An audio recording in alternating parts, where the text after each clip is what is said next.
மேஷ ராசியை பொறுத்தவரை 7.5 சனி தொடங்க போகுது அப்படின்னு சொல்றாங்க. இப்போ ராகு கேது பயிற்சியும் வருது. இது என்ன மாதிரி பாதிப்புகளை வந்து ஏற்படுத்த இருக்கிறது, அதை பற்றி சொல்லுங்க. மேஷ ராசியை பொறுத்தவரை இந்த ராகு கேது பயிற்சி மிக சிறப்பான பயிற்சி.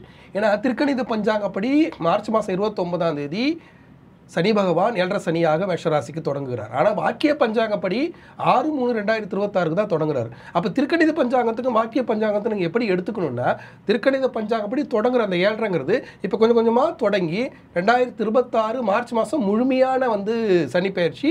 அப்போ தான் முழுமையாக 7.5 உள்ளே வருது அப்படின்றத நீங்கள் எடுத்துக்கணும். ஒன்று. ரெண்டாவது ராகுகேது பயிற்சியை பொறுத்தவரை 11ஆம் இடத்துக்கு ராகு வருவது மிகப்பெரிய சிறப்பு. ஏன்னா உங்களுக்கு சனி பகவான் 12ஆம் இடத்துல போய் உட்காந்துக்குவார், விரய சனியா 7.5 சனியா. அதே சமயத்தில் ராகு பகவான் என்ன பண்ணுவார்னா அப்படியே 11ஆம் இடத்துக்கு லாபஸ்தானத்துக்கு வந்து விடுவார். இந்த ராகுகேது பயிற்சியில் உண்மையாலுமே சந்தோஷப்பட வேண்டிய ஒரு நபர் யார் அப்படின்னா மேஷராசிக்காரர்கள் தான். ஏன்னா அவங்க பாட்டன் பூட்டன் செய்த புண்ணிய கணக்கு செயல்பட்டு 11ஆம் இடத்துல உட்காந்து ராகு பகவான், இப்போ சனி பகவான் தண்டனையே கொடுத்தாலும் ராகு பகவான் 11ஆம் இடத்துல உட்காந்து பல்வேறு லாபங்களை வாரி வழங்கி விடுவார். இப்போ ஒரு இடத்துல பிரச்சனை, இன்னொரு இடத்துக்கு இடப்பெயர்ச்சி செஞ்சு அதன் மூலிமா ஒரு வளர்ச்சியை கொடுப்பார். வெளிநாட்டு பயணம் மேற்கொள்வது, திடீரென்று பொருளாதார வளர்ச்சி அடைவது, ஒரு கடன் உங்களை அழுத்திட்டே இருக்குன்னா டக்குன்னு தாத்தா வழி சொத்து நல்ல விலைக்கு விற்று அந்த கடனை அடைக்கிற மாதிரி ஒரு லாபம் வந்துடும். பூர்வீக சொத்து கூட பார்த்தீங்கன்னா கேஸ் முடிவுக்கு வந்துடும். அதன் மூலியமாக ஒரு லாபம் கிடைக்கிறதுக்கான வாய்ப்புகள் உண்டு. ஒரு இடத்துல ஒரு பிரச்சனைனா அங்கே அப்பா வழி கர்மாவாக அப்பாவோ அவங்க பெரியப்பாவோ சித்தப்பாவோ யாரோ ஒரு உதவிக்கு அந்த பிரச்சனையை முடிச்சு விட்ருவாங்க.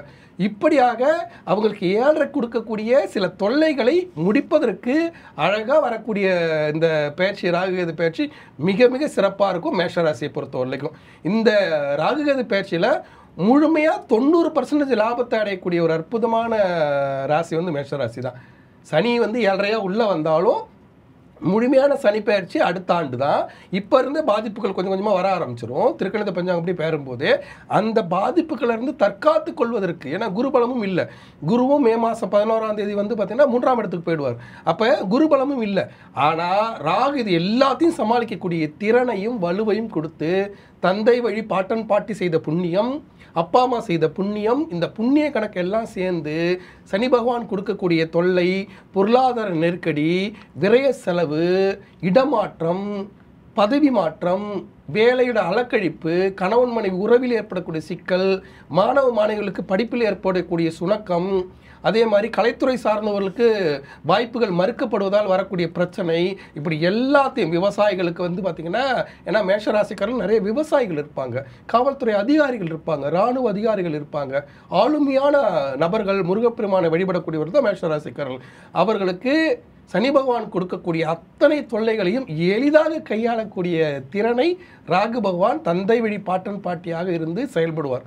இதில் மிக முக்கியமாக அவங்க தெரிந்து கொள்ள வேண்டிய விஷயம் என்னன்னா, இந்த ராகுகேது பயிற்சியில் கண்டிப்பாக மேஷராசிக்காரர்கள் தந்தை வழி குலதெய்வத்தை அமாவாசையில் வழிபடக்கூடிய திறனை வளர்த்து கொள்ள வேண்டும். அமாவாசை அன்னைக்கு நேராக போய் தந்தை வழி குலதெய்வத்துக்கு போய் காலையில் சூரிய உதயத்திலேருந்து சாயங்காலம் சூரிய அஸ்தமனம் வரைக்கும் மண் அகல் விளக்கில் இழுப்ப எண்ணெயில் சிகப்பு நாடாத்திரி போட்டு விளக்கேற்றி பிரார்த்தனை செய்து கொள்ளும்போது ராகு பகவானாக நின்று இவர்களுக்கு சனி பகவான் கொடுக்கக்கூடிய தொல்லை, குரு பகவான் கொடுக்கக்கூடிய பொருளாதார நெருக்கடி, இடமாற்றம், அலைச்சல், இது எல்லாத்தையும் சரி செஞ்சு குலதெய்வ அருளாக ராகு பகவான் நின்று காப்பாற்றுவார். அதேமாதிரி கேது பகவானும் தந்தை வழி காரகத்துவமாக இருந்து அரசாங்க தொல்லைகள், சிலருக்கு பார்த்திங்கன்னா இவங்க ஏதாவது அலுவலகத்துலேயோ வேறு எதுலையாவது செய்த தவறுகள் பிரகாசிக்கப்பட்டு தவறுகள் ரொம்ப எக்ஸ்டாப்ளிஷ் பண்ணப்பட்டு அதன் மூலிமா அரசாங்க தண்டனைக்கு கூட டக்குன்னு போயிடுவாங்க. அதெல்லாமே குலதெய்வ அருள் காப்பாற்றி கொடுக்கும். அந்த குலதெய்வ அருளாக ராகு பகவான் இருந்து செயல்படுவார். அதனால் இந்த ராகுகேது பயிற்சியில் மிக முக்கியமாக லாபம் அடையக்கூடிய ஒரு ராசினா அது மேஷராசி 90%. அதை கையாளணும்னா கண்டிப்பாக குலதெய்வ வழிபாடை அமாவாசை தினத்தில் செய்யும்போது அது முழு பலனை தரும். இப்போ மேஷ ராசியை பொறுத்தவரையும் குலதெய்வ கோயிலில் போய் வழிபட்டா அவங்களுக்கு இருக்கிற ப்ராப்ளம் எல்லாமே தீர்ந்து போகும்னு சொல்லும் போது இந்த கோவிலுக்கு தான் போகணும்னு குறிப்பிட்டு ஏதாச்சும் கோவில் இருக்கா? கண்டிப்பாக இந்த ராகுகேது பயிற்சியை பொறுத்தவரை அவர்கள் குறிப்பிட்டு செல்ல வேண்டியது, ராகுகேது பயிற்சியில் எல்லா ஊர்லேயும் ராகுகேது பயிற்சி விழா ஆனது 26ஆம் தேதி ஏப்ரல் மாதம் ராகுகேது பயிற்சி அதில் ஒவ்வொரு கோயிலையும் செய்வாங்க, அதில் கலந்துக்கலாம். இன்னொன்று பார்த்தீங்கன்னா திருக்காளகஸ்தி, ஆந்திர மாநிலம் திருக்காளஹஸ்தி சென்று அங்கு ராகு பகவானாக இருக்கக்கூடிய காளகஸ்தீஸ்வரருக்கு அதிகாலையில் நடக்கக்கூடிய பூஜையில் போய் கலந்துக்கிட்டு அவரை வணங்கிட்டு வந்தாலே இந்த ராகு கேது பயிற்சி அப்படி ஒரு அற்புதமான பலனை தரும். ஒரு பக்கம் குலதெய்வ வழிபாடு, பொது பலனாக திருக்காளகஸ்தியில் இருக்கக்கூடிய காளகஸ்தீஸ்வரர் ராகுவாகவும் ஞான பிரசனாம்பிகை கேதுவாகவும் செயல்படுகிறார்கள்.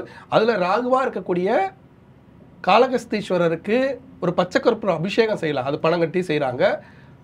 இல்லை போய் ஒரு அர்ச்சனை செஞ்சுட்டு வந்தாலும் மிகப்பெரிய பலனை தரும். அதனால் இந்த மேஷ ராசியை பொறுத்தவரை இந்த ராகு கேது பயிற்சியில் திருக்காளாஸ்திரி போய் அவங்க வணங்கிட்டு வந்தால் அவர்கள் வாழ்க்கை மாறி ராகு பகவானும் கேது பகவானும் பல்வேறு லாபங்களை வாரி வழங்கி அவர்கள் இந்த ராகு கேது பயிற்சியால் மிகப்பெரிய நன்மைகளை அடைவார்கள்.